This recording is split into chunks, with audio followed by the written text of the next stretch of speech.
Le 6-9 LFM. Parlons conso avec Bon à savoir. Bien manger, c'est le début du bonheur, mais ça prend un petit peu de temps. Alors on est nombreux à succomber aux pizzas surgelées, revers de la médaille. Elles sont bien trop grasses et trop salées. Bonjour Pierre-Yves Muller. Bonjour. Dans le numéro de Bon à savoir qui paraît cette semaine, vous avez testé 12 pizzas margherita industrielles. Vous relevez que les préparations satisfaisantes d'un point de vue nutritionnel se font rares. Quel est le problème avec ces repas pratiques à mettre au four en rentrant le soir ? C'est vrai que les pizzas sont un must de la cuisine minute, mais si on culpabilise toujours un peu quand on prend le Joker Pizza en rentrant le soir, c'est pas pour rien. La plupart des pizzas, elles sont très chargées en graisse, en sel, même en glucides. Elles sont pauvres en fibres et puis elles sont donc très caloriques. C'est un repas qui n'est pas du tout équilibré, sa qualité nutritionnelle est faible et c'est presque une caricature de ce qu'il faudrait éviter de manger en fait. Et finalement, est-ce qu'elles sont vraiment plus grasses ou salées que les pizzas qu'on fait à la maison ?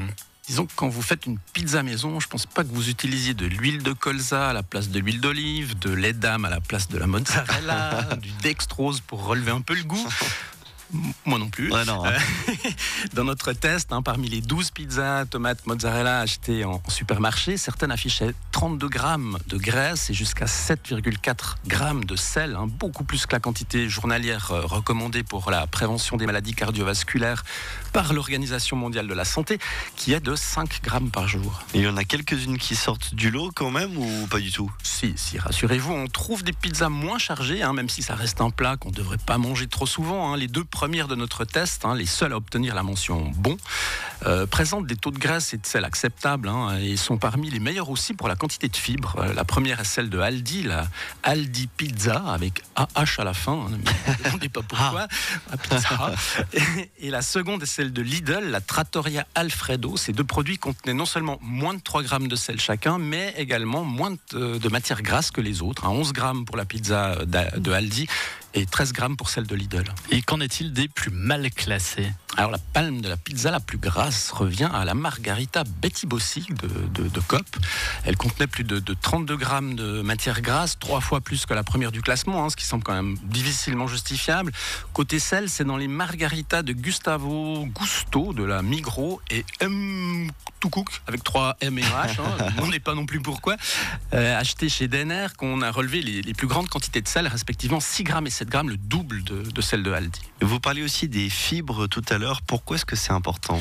Alors dans les pizzas qu'on a testées, les fabricants ont utilisé de la farine blanche fortement transformée. Les teneurs en fibres obtenues lors des analyses de laboratoire se sont révélées systématiquement basses.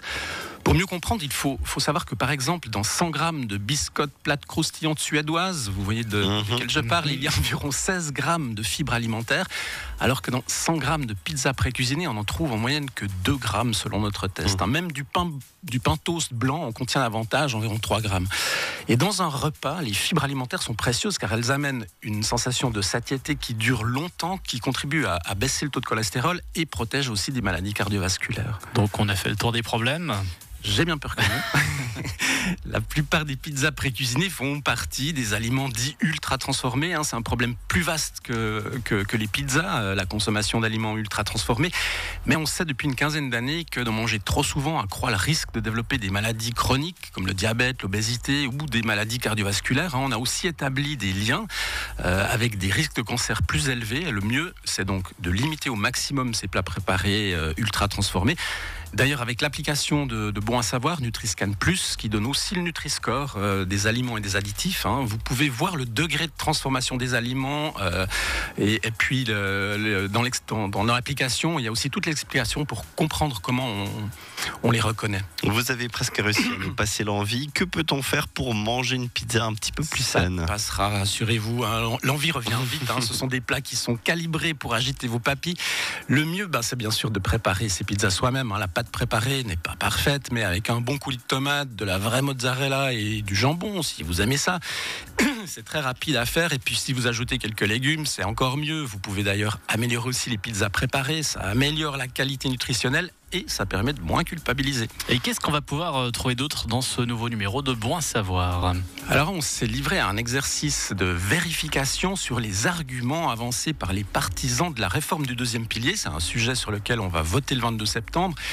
C'est un sujet compliqué, mais très important parce qu'il touche directement au pouvoir d'achat de tous les toutes les consommatrices et tous les consommateurs. C'est pour ça qu'on s'y est intéressé. Je vous conseille fortement de lire notre dossier avant de prendre votre décision parce que les lobbies des banques et des assureurs présentent un tableau bien plus noir qu'il n'est en réalité et la réforme réserverait de mauvaises surprises à la grande majorité d'entre nous. Et puis dans ce numéro, on a aussi bien d'autres sujets plus joyeux, par exemple une astuce pour trouver les médicaments génériques les moins chers ou un moyen de faire baisser le prix d'un voyage en combinant le rail et l'avion au départ de 7 gares de Suisse romande. Et puis l'été froid. Et des thés froids aussi, un test. À découvrir donc dans le numéro de septembre de Bon à savoir et sur bonasavoir.ch. Merci beaucoup Pierre-Yves Muller. Bonne journée, merci. Belle suite et fin de semaine, à bientôt.